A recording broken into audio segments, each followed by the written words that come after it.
Are you having a hard time figuring out what to get Dad for Father's Day? You should check out Row 1 Brand's Vintage Pictorum Gallery. They have America's best sports art.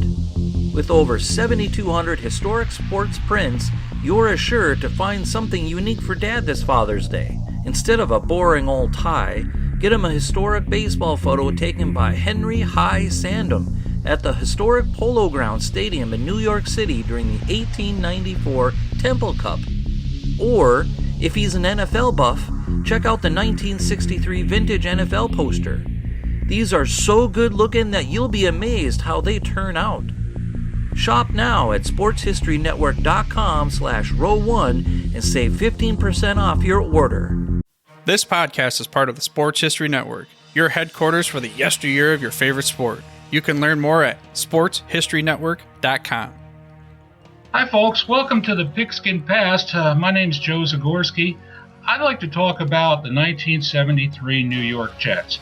Now, I know a lot of you folks realize that in 1973 the Jets didn't have a really great year. There was, still Joe Namath on board, and Joe Namath was, for better or for worse, considered America's quarterback by that time. He had already won Super Bowl III after the 68 NFL World Championship game.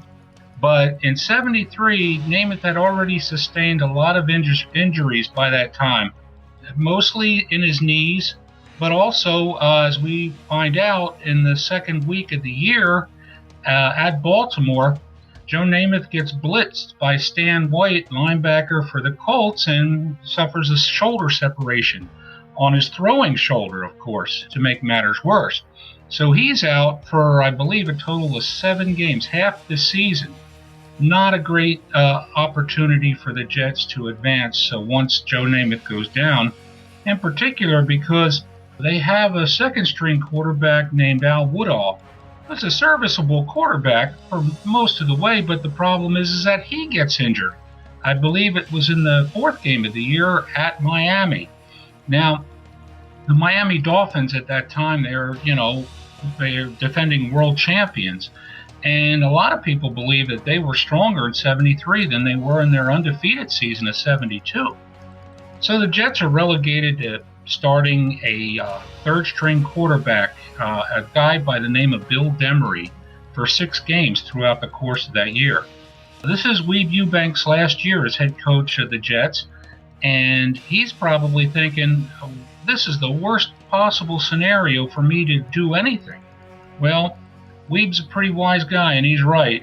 You can't expect a whole lot from a third-string quarterback, even in today's NFL. But back then in 73, it was really hard for anybody to get any kind of playing time with the Jets organization unless Joe Namath gets injured. And that's what happened again in 73. Now, Joe Namath is a drawing card at that time. Okay, a lot of people watch pro football, games, especially Monday Night Football, if the Jets are playing and Joe Namath is healthy. And so, the very first Monday night game of the year, 73, they go to Green Bay. Well, actually, Milwaukee, Wisconsin, where the Packers played that Monday night game. And the Jets lose 23-7. They pretty much shut down Namath throughout most of the game. But, television ratings are pretty good.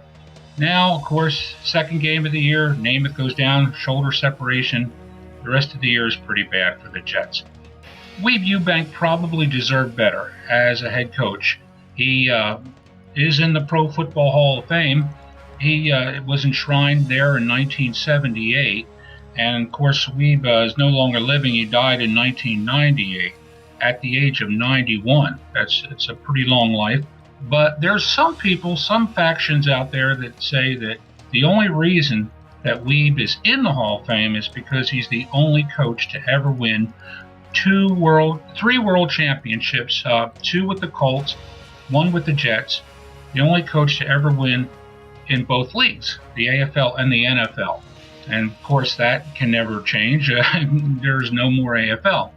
But what a lot of people don't like about Weeb is his career coaching record. Throughout all of his coaching years, he won 130 games, which is commendable, but he lost 129. So his record career-wise, 130, 129, and 7 ties.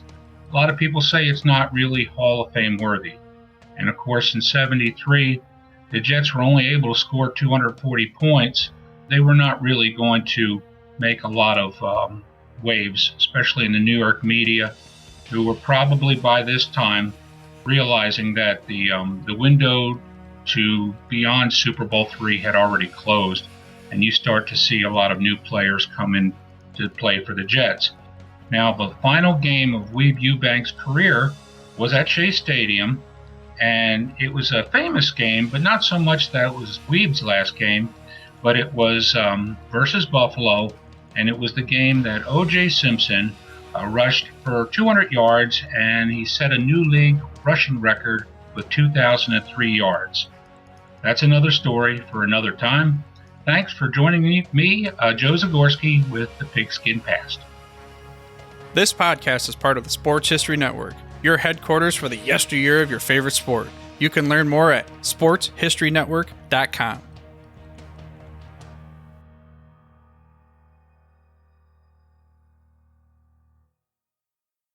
We here at the Sports History Network proudly partner with 26 podcasts, all revolving around the history of sports. But did you know that many of our hosts were sports history authors way before they started their shows? It's true.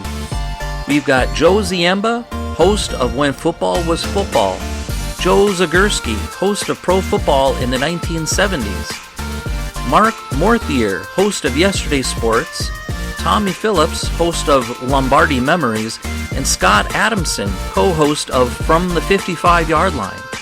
All these authors have many books for you to choose from.